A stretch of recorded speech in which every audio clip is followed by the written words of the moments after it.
The Winter 18 season in Connecticut is in the books. Here at InSports on Tuesday, the final games were played, and now we have all the playoff seeds. We're going to break those down for you, those first-round matchups, and who has earned those byes. The top 2 teams of the 14, because there's 14 teams, get a bye. The Week 9 postgame show, the last postgame show of the regular season, and I'm here with a crew of no interns, no analysts. So it's star-studded. They all left. They all left us, and they left the playoff analysis to us. Tyler, Connor, Greg, and I'm Joey. Guys, No Limit undefeated, so the tiebreakers don't even matter. 9-0. They were all worried about being a 3 seed, which was still in play coming into the night, despite what Chris Radzinski thought on Facebook. No Limit 9-0, the top seed. Blue Devils 8-1 because they beat the Chasers, even though the Washington brothers, I believe, were not there for that game, right? The Blue Devils with the head-to-head tiebreaker over the also 8-1 Chasers, so the Blue Devils get a bye. They'll have 2 calendar weeks off, 1 Legacy League week off, and the Chasers will take on the 14th seeded semi-pro. Now, it'll be the NCAA numbers. We'll break all that down, so 3-14, 4-13, 5-12, the fun 5-12 upset. We'll get to that in a second. But let's start with some Week 9 action. So, Blue Devils take care of business on Monday night, knock off the Rim Breakers. Even if one of you wants to chime in, I do want to get to playoff stuff. The longest open in the post-game show history is over. Blue Devils, what'd you see? I know a quiet game for Mike Davis, and he's one of the best players, but a quiet game, and it was Destin Simmons who stepped up. Yeah, and I think that's what we've been waiting for the Blue Devils. Destin Simmons looks healthy now. He had an arm injury, I know, throughout the season, and when he's healthy, he reminds me, I was telling Connor, of a young J.R. Smith. When he's hot, good luck. When he's hot, he's not missing. Yeah, when they lost Markey, they needed somebody to step up and fill in another role scoring-wise on that team, and for Destin to do so, especially now with the playoffs coming up right around the corner, was the perfect timing, so it was a good game for him. We're going to get to No Limit in the Throne, which took place on Tuesday. Let's get to that other close game on Monday, and we'll kind of go through these Week 9 games first. Flint and the Temptations both entered at 5-3. Now the Temptations come out, a winner, and they are 6-3, while Flint goes to 5-4. And we just knew that Week 1 game was going to come back to bite us in the you-know-what. We'll get to why in a second when it comes to the seeding. But Temptations take care of business Week 9. Carmine possessed Nick Santarelli. They had a short bench. Adam Samuel, Melquan Horton, the usual names for the Temptations, but they took care of the Flint Tropics, and I noticed Nick Japp struggled. How much of that was just having an off night, and how much was the Temptations' defense? I think we sort of have like our Chasers, Blue Devils, and No Limit as that top tier, but I think that we sort of forget that Carmine has the same switch that Mike Davis has, and we sort of saw that yesterday.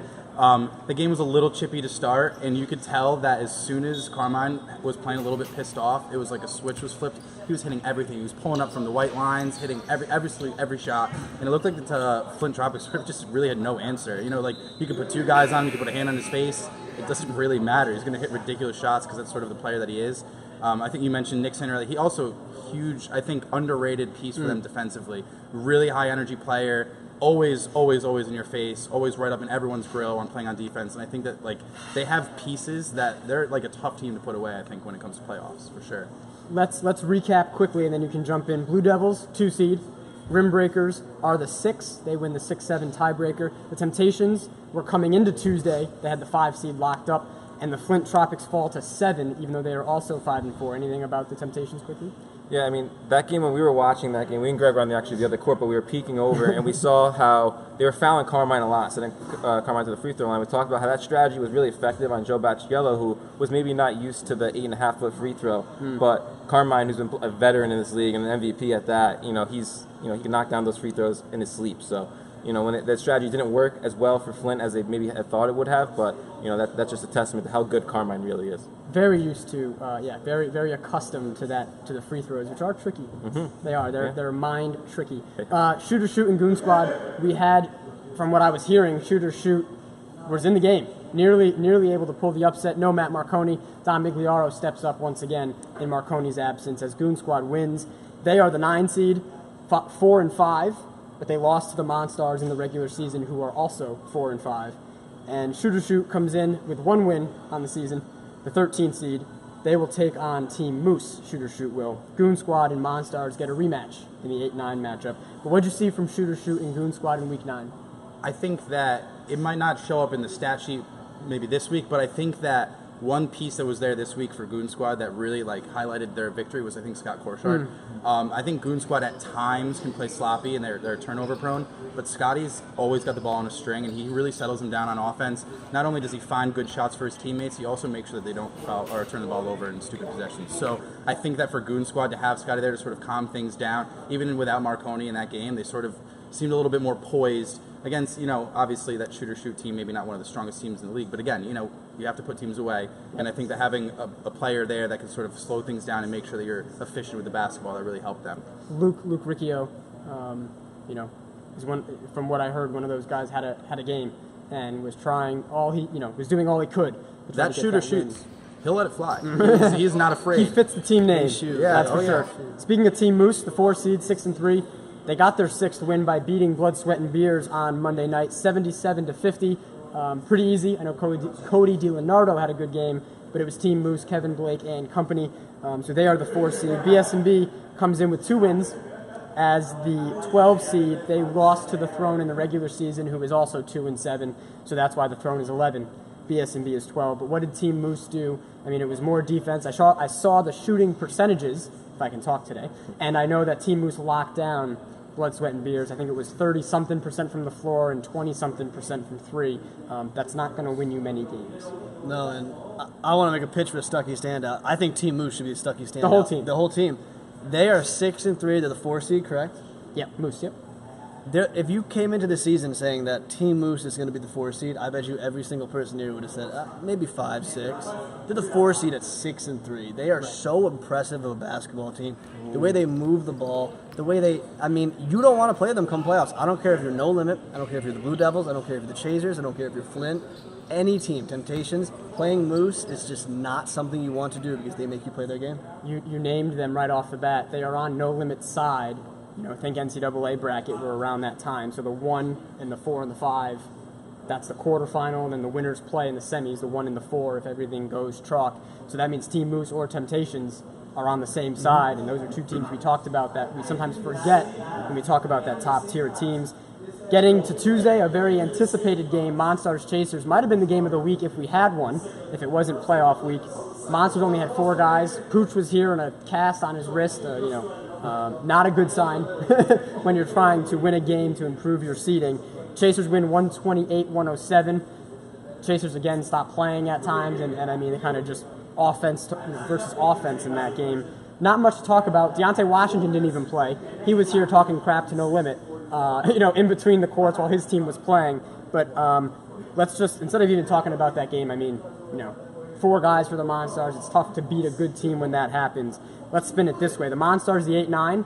We can start previewing that matchup. The Chasers get the 3, and they will take on Semi-Pro, who is 14. So Monstars Goon Squad, they get to play again. Monstars beat them once already.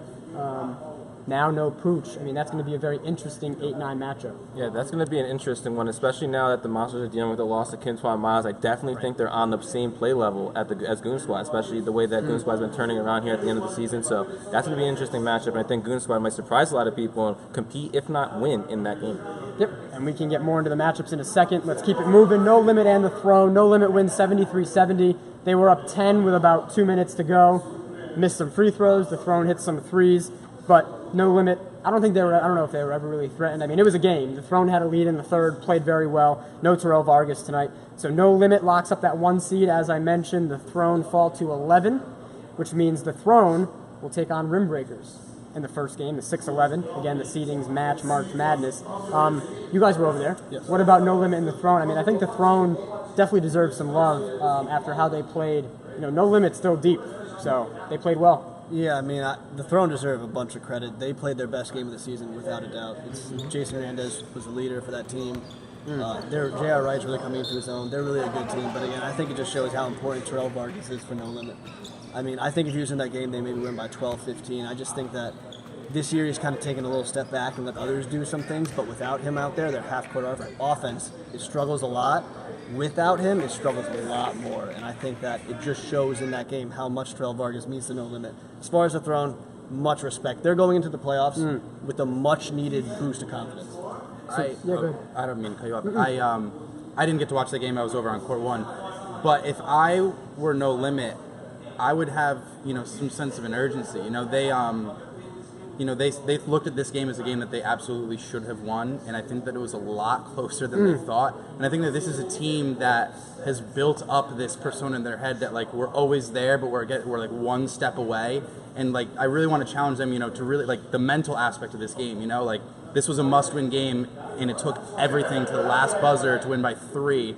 I want to see them with the mental toughness because the talent's there. But, now we're heading into playoffs. They have to be able to put away teams. They can't always rely on, close games down the stretch because, in this game everything can go either way. So I'm looking at the matchups. I mean, we'll get to those in a second. But as I mentioned, Throne Rim Breakers, and they'll be on the same side as the Chasers and Semi-Pro.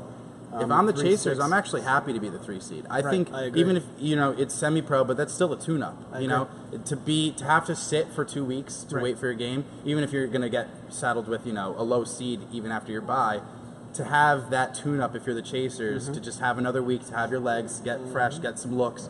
I might prefer that 3 seed over the 2 seed. Not overlooking anyone. Chasers, Semi-Pro. Let's say the Chasers win, they'll get the Rim Breakers or the Throne, compared to the Blue Devils, who get a bye, so they win in advance, and they will get the winner of Flint, Stranger Danger.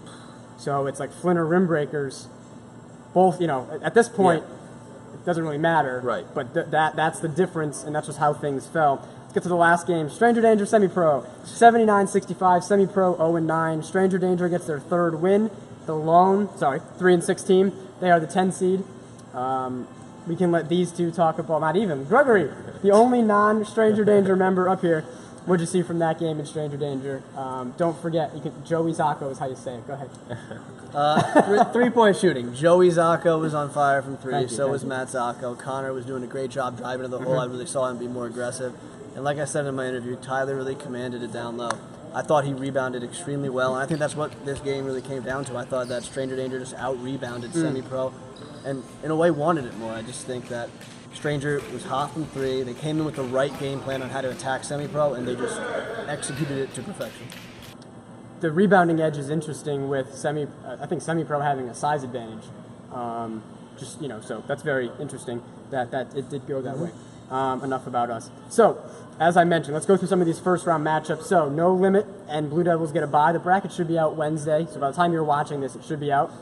Sam Leventhal doing great work on that, so we'll see when that's ready. So, don't know the times of anything. That'll be announced Wednesday or Thursday as well. Chasers Semi-Pro, the 3-14, and then I'm going to have you pick your favorite matchup. Okay? 3-14, Chasers Semi-Pro. Moose, Shooter Shoot in the first round, 4-13. 5-12 is Temptations, BS&B. Rim Breakers Throne, as we mentioned, the 6-11. Flint, Stranger Danger, 7-10. That went so well. No comment. And Monstars Goon Squad, the 8-9. Okay, so picture an NCAA bracket. That's who will play who next if they win. But those are the first round matchups. So I can refresh your memory, but what team/matchup are you most looking forward to? Shooter Shoot Moose. Really? And I think because Shooter Shoot just shoot.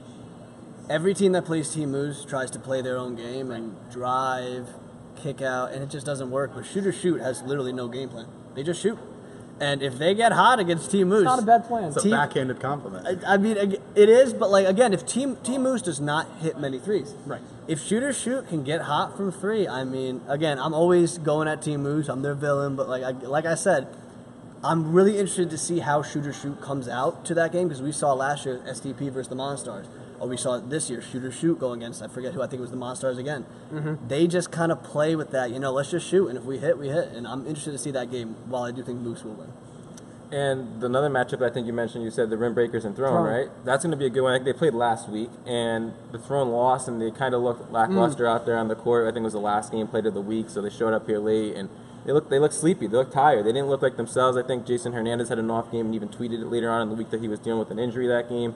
So I want to see that team get healthy. We talked about how good they look tonight against a contending team like No Limit. So I want to see them come out and play this Rim Breaker team and give them a better effort so we can get more entertaining basketball games. I think they lost by double digits, and those teams in my estimates are really equally talented teams. So I want to see an equally balanced game. I agree with Connor. I like the 6-11, but for the sake of for the show, I like the 8-9 too. I think Goon Monstars, especially now with things so murky for the Monstars and for Goon Squad playing up, it's sort of like two teams going in total opposite directions. But again, Monsters have Reggie Stewart, Reggie time. who we have seen in the playoffs. He can just do things that I have no idea how a human could do on a basketball court. And also, it's Goon Squad playing up. Pooch obviously out for the Monsters, but again, this is a game. You have the two-time defending champions. You can't ever count them out despite injury. Obviously, they had 4 tonight, but again, Mike Cody, I would assume, is coming to a playoff game. That's another piece. John Rowland not here tonight. I actually heard Corey. Roland's out. Roland's Is out. That's what I heard. And Corey, too. And Corey. Corey's been hurt. So I think there's a lot of opportunity there for Goon to upset as the 9 over the 8, but I think that game's going to be pretty even, whereas maybe if it happened 5 weeks ago, it would be a little bit more lopsided. I was going to have you guys make your champion pick. Oh, That's let's called do the it. tease. Come on now. I'll do it. We're going to do some Insta Live stuff where we'll get these guys on there. You can interact with them. Once the bracket comes out, you'll be able to see everyone's path. Until and we we're will do eliminated picks. at Stranger Danger. I mean, no one mentioned the 7-10 matchup, which is usually a fan favorite. I mean, it's not like we lost by triple digits or anything. And all I want to say before we get out of here, everyone gives us crap about the tiebreaker stuff, and we should play every team. No seed was determined by RPI. Just want to put it out there. So it was all. If anyone had the same record, they had played. Luckily, thank God, and you don't even need RPI. So there you go. What's better than that? So seeding shook out. Except for the week 1 game that did actually decide the Rim Breakers Flint 6-7. So if that was flipped, it would be Rim Breakers Stranger, Flint the Throne, which I was pulling for. So that's how you know it is not rigged. Screw you, Ronte. All right, so Without further ado, we should end every show with this. 16, nearly 17 minutes in. It's been a fun regular season. I am sure it will be a fun playoffs. I see 8, 9, 10. 9, we'll cut it off at 9. 9 teams that can win it all, and it'll be fun. We'll make some picks in the coming days. We'll have those playoff previews. Be a little different this year, just because this is spring break for our analysts and Tyler. Stay safe, kids. Yeah, stay safe. Kendall and Mike and Joe is away at cross something, so shout out to all of them. They'll be back breaking down playoff games. We'll have the first round will be next week. Oh God, I'm not good with dates. I believe it's the 12th and the 13th is the first round. Quarterfinals are the Monday after that. Let's go with the 19th. Hey, check the website. Check the website. It's all there. And then the semis are that Tuesday. So if you win in the quarters, the semis are that Tuesday. The 20th, the 26th, Monday, All-Star. I squeaked. And the 27th, the finals of March. So we'll be done in March. We'll be done before the NCAA crowns a champion. So March Madness of our own. This is the real March Madness. This is the real March Madness. Enough blabbing for us. For the guys, listen to the podcast. They'll be breaking down stuff as well. Tyler, great work as always. I'm Joey. We'll see you in the postseason of the Winter 18 season in Connecticut.